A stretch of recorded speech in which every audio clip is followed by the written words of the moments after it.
Hello students, मैं professor PN Singh आपका स्वागत करता हूं हमारे यूट्यूब चैनल पर। स्टूडेंट्स, आज matter in our surrounding class 9th के चैप्टर के कुछ पॉइंट्स को हम लोग यहां इस वीडियो लेक्चर में डील करेंगे। पहला पॉइंट है evaporation, factors of affecting the evaporation. कौन कौन से फैक्टर्स हैं जो इवोपरेशन को इफेक्ट करते हैं। सेकेंड, 3 क्वेश्चन इससे रिलेटेड राइज करते हैं। How does evaporation causes cooling. Second, why should we wear cotton clothes in summer. गर्मी के दिनों में हम कॉटन के कपड़े पहनते हैं, क्यों। एंड थर्ड क्वेश्चन है, why do we see water droplets on the outer surface of a glass. किसी ग्लास के आउटर सरफेस पर हम वाटर ड्रॉपलेट को क्यों देखते हैं। तो स्टूडेंट्स, स्टार्ट करते हैं हम इवोपरेशन से। What is evaporation. सबसे पहले समझें कि इवोपरेशन क्या है। मैंने आपको पहले ही बता चुके हैं कि कोई भी स्टेट चेंज करने के लिए, सॉलिड से लिक्विड या लिक्विड से गैस में जाने के लिए 2 सबसे इंपॉर्टेंट फैक्टर्स होते हैं, टेम्परेचर एंड प्रेशर।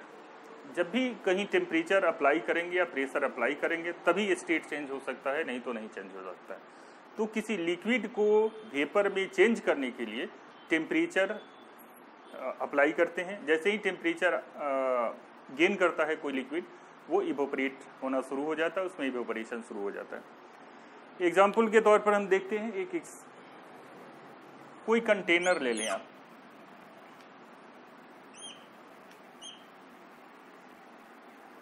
हमने इस कंटेनर में वाटर मॉलिक्यूल्स को भर दिया।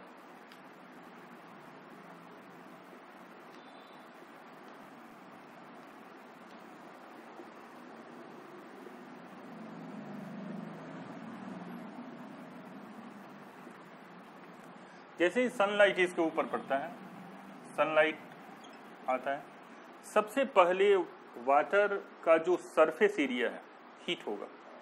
इसीलिए कहा जाता है कि evaporation is a surface phenomena. Evaporation एक सरफेस फेनोमेना है, सरफेस क्रिया है।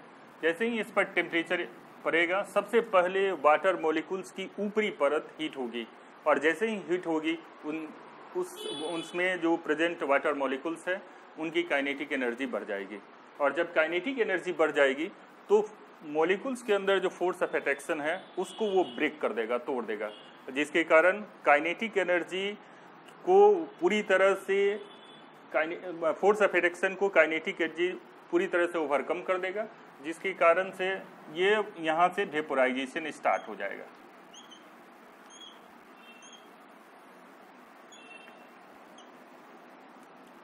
इवोपरेशन स्टार्ट हो जाएगा। और इवोपरेशन सरफेस फेनोमेना, पहले ही बता चुके हैं कि इवोपरेशन एक सरफेस फेनोमेना है। जैसे ही सबसे पहले सरफेस पर स्टार्ट होता है और ये इस तरह से इवोपरेशन स्टार्ट हो जाता है। जितने वाटर बॉडीज़ हैं, जैसे सीज है, पॉन्ड्स हैं, रिवर्स हैं, जितने वाटर रिजर्वर्स हैं, इवोपरेशन इसी प्रोसेस के द्वारा होता है। हीट एब्जॉर्ब करते हैं और एक सरफेस पर की जो वाटर मॉलिक्यूल्स हैं हीट होते हैं। हीट होने के बाद वो इवोपरेट कर जाते हैं और इसी से क्लाउड का फॉर्मेशन होता है। तो स्टूडेंट्स, इवोपरेशन को डिफाइन कैसे करेंगे। डिफिनीशन दिया जाता है, the phenomena of change of liquid into vapours at any temperature. Evaporation जो होता है किसी भी टेम्परेचर पर हो सकता है, जबकि वेपोराइजेशन किसी टेम्परेचर पर नहीं होता है। उसको हम समझा रहे हैं आप लोगों को। इवोपरेशन और वेपोराइजेशन में डिफरेंस क्या है, पहले इवोपरेशन समझें। Any temperature below its boiling point is called evaporation. किसी भी, जब कोई लिक्विड वेपर में चेंज करता है तो उसको वेपोरेशन कहते हैं, या वेपोराइजेशन भी कहते हैं उसी को। लेकिन इसमें कंडीशन क्या है कि evaporation below its boiling point पर होता है और वेपोराइजेशन जो होता है एट द बॉइलिंग पॉइंट होता है।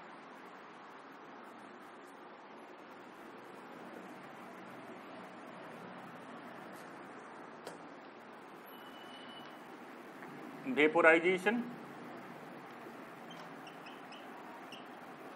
And evaporation.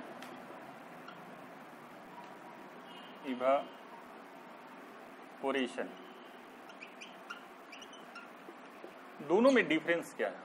Vaporisation at the boiling point, यानी बॉइलिंग पॉइंट पर ही होगा, at the boiling point, at the BP मतलब boiling point. Evaporation below the boiling point, below the BP। यही इवोपरेशन और vaporisation में difference है। तो स्टूडेंट्स यहाँ समझना ये है कि वेपोराइजेशन, जैसे वाटर लेते हैं, वाटर 100 डिग्री C पर बॉयल करने लगता है, तो यानी वेपोराइजेशन जो होगा वो 100 डिग्री सेल्सियस पर होगा, जबकि इवोपरेशन किसी भी टेम्परेचर पर हो सकता है, किसी भी टेम्परेचर पर इवोपरेशन हो सकता है। लो टेम्परेचर में आप देखेंगे कि कोल्ड डेज में, जो विंटर सीजन है उस समय भी इवोपरेशन होता है, समर सीजन में भी इवोपरेशन होता है। तो इवोपरेशन के लिए कोई टाइमिंग नहीं है, कभी भी इवोपरेशन हो सकते हैं, किसी भी समय हो सकते हैं। लेकिन वेपोराइजेशन के लिए आपको 100 डिग्री सेल्सियस टेम्परेचर गेन करना होगा। This is the difference between vaporisation and evaporation. तो इवोपरेशन, वेपोराइजेशन जो होता है, क्लियर हो गया कि 100 डिग्री C के एबव होगा या 100 डिग्री पर होगा, और इवोपरेशन किसी भी टेम्परेचर पर हो सकता है, यानी ये 10 डिग्री पर भी हो सकता है, 20 डिग्री पर भी हो सकता है, 40 डिग्री पर भी हो सकता है, सेल्सियस पर यह इवोपरेशन हो सकते हैं। तो evaporation process, boiling is called evaporation, जैसा कि मैंने डिस्कस कर दिया है। The phenomena of change of liquid into vapours at any temperature, किसी भी टेम्परेचर पर इवोपरेशन हो सकता है। Below its boiling point, boiling point के नीचे, अगर बॉइलिंग पॉइंट के नीचे या 100 डिग्री के नीचे होता है तो इवेपोरेशन है, अगर 100 डिग्री के ऊपर हो रहा है तो वेपोराइजेशन है। अब what are the factors affecting the evaporation, evaporation को कौन कौन से फैक्टर्स हैं जो इफेक्ट करते हैं? तो पहला फैक्टर है an increase of surface area. Surface area को इसको डिस्कस करते हैं।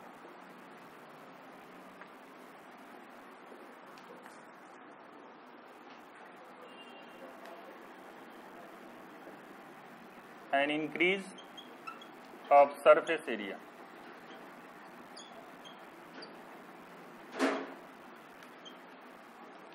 सरफेस एरिया बढ़ने के कारण इवोपरेशन बढ़ेगा।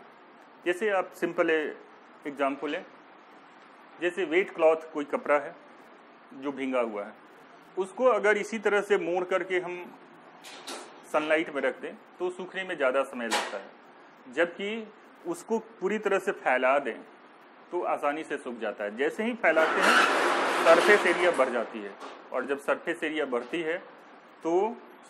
बढ़ती है तो इवेपोरेशन फास्ट होता है और तेज़ी से होता है, और हमारे कपड़े बहुत जल्दी सूख जाते हैं, वेट क्लॉथ्स आसानी से और अब कम समय में सूख जाते हैं। तो सरफेस एरिया इंक्रीज करने के कारण, सरफेस एरिया अगर बढ़ा दें तो इवेपोरेशन बढ़ेगा। सेकेंड पॉइंट है इंक्रीज ऑफ टेम्परेचर। टेम्परेचर अगर इंक्रीज करे तो सरफेस इवेपोरेशन बढ़ेगा। अगर टेम्परेचर इंक्रीज करते हैं तो हमारा इवेपोरेशन फास्ट होगा। जैसे जितना टेम्परेचर बढ़ा चुके हैं कि अगर 0 डिग्री से लेकर 10 डिग्री, 20 डिग्री, 30 डिग्री, ये इवेपोरेशन डिपेंड करता है टेम्परेचर पर। जैसे जैसे टेम्परेचर बढ़ते चला जाएगा इवेपोरेशन फास्ट हो जाएगा, और जैसे ही 100 डिग्री के ऊपर जाए तो वेपोराइजेशन में चेंज कर जाता है। तो टेम्परेचर इंक्रीज करने से इवेपोरेशन बढ़ेगा। थर्ड पॉइंट है an increase of wind speed. Wind speed बढ़ने से, जैसे हवा तेज चलती है, जैसे कपड़ा का ही एग्जाम्पल ले लें कि अगर वेट क्लॉथ है तो हम अगर उसे तेज हवा में पसार दें, जहां हवा विंडी डेज जिसको कहते हैं, तेज हवा चलती है, तो आसानी से उसको वेपराइज कर देता है, इवोपरेट कर देता है, और कपड़े से वाटर मॉलिक्यूल्स इवोपरेट्स हो जाते हैं और तुरंत सूख जाते हैं। तो विंड स्पीड बढ़ने से, हवा की स्पीड में बढ़ेगी तो इवोपरेशन फास्ट होगा, तेज होगा। Fourth point an decrease in humidity. Humidity अगर घट जाए तो इवोपरेशन तेज होगा। अब ह्यूमिडिटी होता क्या है? ह्यूमिडिटी किसे कहते हैं?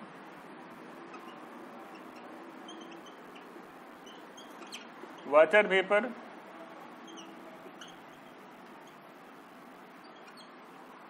present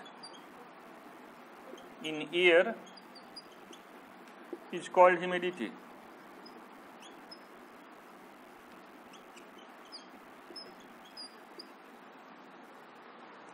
वाटर के साथ, एयर के साथ वाटर वेपर होता है, जिससे गर्मी के दिनों में वाटर वेपर, वाटर नहीं होते हैं, सूखी होती है, इसलिए हम लोग को ज़्यादा गर्मी महसूस होती है। लेकिन विंटर के सीजन में वाटर ड्रॉपलेट्स जो होते हैं पानी एयर के साथ मिक्सअप होते हैं, जिसके कारण ह्यूमिड होता है। विंटर सीजन ह्यूमिड होता है इस कारण कि एयर में वाटर मॉलिक्यूल्स होते हैं, वाटर वेपर्स होता है।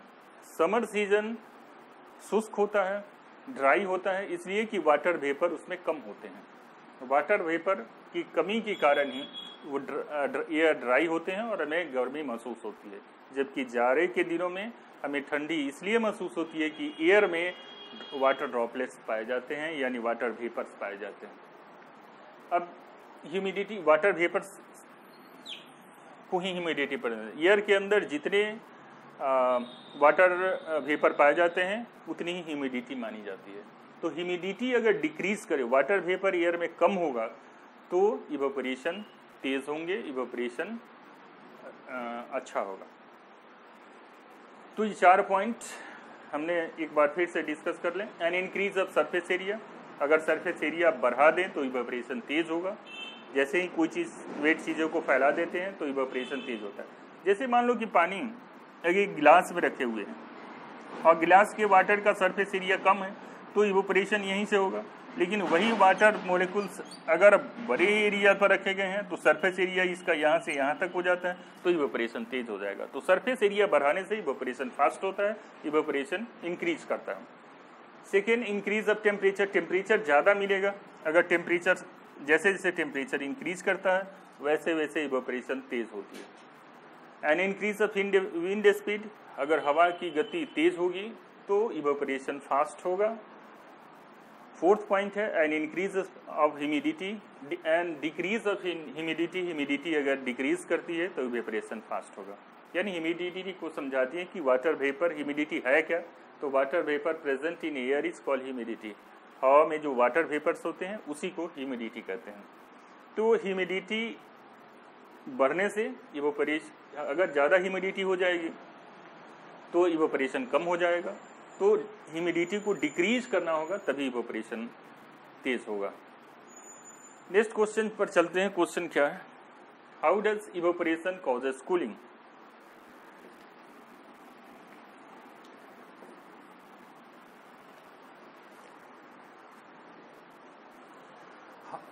ये क्वेश्चन फर्स्ट लेते हैं। How does evaporation causes cooling?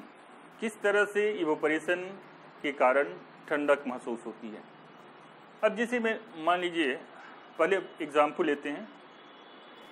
एक मिट्टी का बर्तन है। जनरली लोग गर्मी के दिनों में जो सॉइल के पॉट होते हैं, मिट्टी के बर्तन होते हैं, उसमें पानी रख करके पहले लोग पीते थे, उससे ठंडा रहती थी। इसलिए कि जो पानी के अंदर जैसे ही हीट पहुंचेगा वाटर उससे इवोपरेट करेंगे और इवोपरेशन होने के कारण बाहर से जो हवाएं पहुंचेगी वो आसपास के माहौल, उसके एरिया को ठंडा कर देगी और पानी हमेशा ठंडा रहेगा। तो इवोपरेशन जो फर्स्ट पॉइंट है, why does evaporation causes cooling? Evaporation के द्वारा ठंडक महसूस होती है। सेकेंड एग्जाम्पल ले सकते हैं, जैसे हमारे बॉडी गर्मी के दिनों में काफ़ी पसीना स्वेट निकलता है। इसका कारण ये है कि जब हीट हमारे बॉडी के ऊपर पड़ती है तो बॉडी के अंदर वाटर मोलिकुल्स होते हैं। ये वाटर मोलिकुल्स हीट होते हैं और हीट होने के बाद तेजी से पसीने के पोर्स से ये निकल जाते हैं, स्वेट के रूप में निकल जाते हैं।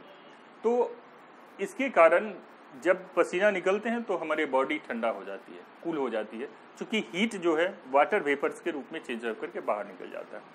तो इवोपरेशन कॉजेस कूलिंग का सेकेंड पॉइंट्स है। एक है आपका एसीटोन। एसीटोन को जब हम पाल्म पर अपने तलहथी पर रखते हैं और जब रखते हैं तो जैसे ही वो हमारे तलहथी से वो टेम्परेचर गेन करता है, हमारा टेम्परेचर वो गेन करता है और गेन करने के बाद वो उसके मॉलिक्यूल्स जो है इवोपरेट करने लगते हैं और हमें ठंडक महसूस होने लगती है, क्योंकि वो आसपास का वो टेम्परेचर जो है हमारे वहाँ पर जहाँ पर भी हम रखेंगे जहाँ पर एसीटोन रखेंगे वहाँ पर हमें काफ़ी कूलिंग महसूस होगी। तो इस मेथड से हम समझ सकते हैं कि इवोपरेशन कॉजेस कूलिंग। सेकेंड पॉइंट है हमारा, why should we wear cotton clothes in summer. गर्मी के दिनों में हम कॉटन के कपड़े क्यों पहनते हैं? उसी कारण से, क्योंकि इवोपरेशन गर्मी के दिनों में हमारे बॉडी से वाटर मॉलिक्यूल्स वाटर वेपर में चेंज करते हैं, जिससे शीत पसीने के रूप में बाहर निकलते हैं। इसे एब्जॉर्ब करने के लिए कॉटन की जो क्लॉथ्स होते हैं, कॉटन के जो फाइबर होते हैं, आसानी से उसे एब्जॉर्ब कर लेते हैं। और दूसरा, जब एब्जॉर्ब कर लेते हैं तो वो ठंडा भी रहता है, और एब्जॉर्ब करने के बाद उसे आसानी से इन्वायरमेंट में इवोपरेट भी कर देते हैं। इस कारण से कॉटन के जो क्लॉथ्स होते हैं समर सीजन में बहुत ही सूटेबल होते हैं और उसका यूज लोग करते हैं समर सीजन में। हमारा लास्ट पॉइंट है, why do we see water droplet on the outer surface of a glass. Glass एक लें, टम्बलर,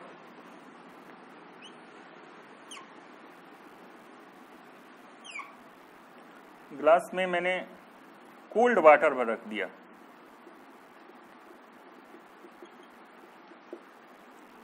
आइस कोल्ड वाटर।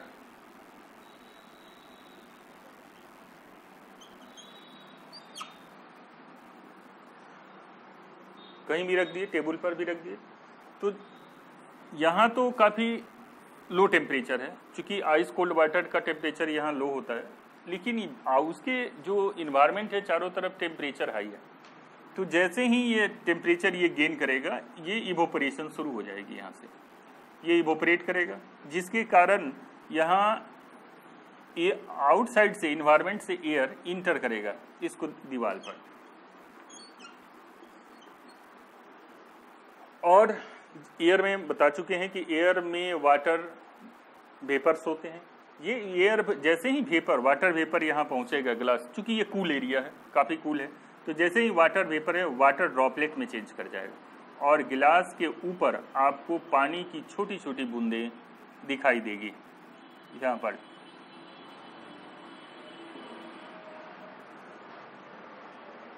तो ये समझ में आ गया होगा वाटर ड्रॉपलेट्स का फॉर्मेशन क्यों होता है आइस कोल्ड वाटर के साथ। आइस कोल्ड वाटर या ठंडे गिलास में अगर पानी कहीं भी टेबल पर आप रख सकते हैं, देखे भी होंगे, तो ये कोल्ड वाटर से इवोपरेशन शुरू हो जाता है, क्योंकि इन्वायरमेंट आसपास का जो इन्वायरमेंट है हीटेड है, गर्म है, और जैसे ही गर्म होता है ये ठंडा से यहाँ पर इवोपरेशन ग्लास से शुरू हो जाता है, इसके सरफेस से, और इवोपरेशन जब शुरू होता है यहाँ से एयर भरने के लिए यहाँ पर पहुँचने लगती है। जो हमारे इन्वायरमेंट के एयर हैं इसमें इसके ग्लास के को स्ट्राइक करने लगते हैं, और एयर के अंदर वाटर वेपर होता है, वही वाटर वेपर यहाँ जो वाटर मॉलिक्यूल्स हैं वो वाटर ड्रॉपलेट एयर में जो वाटर वेपर है वो वाटर ड्रॉपलेट में चेंज कर जाता है, और ये ड्रॉपलेट यहाँ पर चिपक करके कंटेनर के सरफेस पर दिखाई देता है।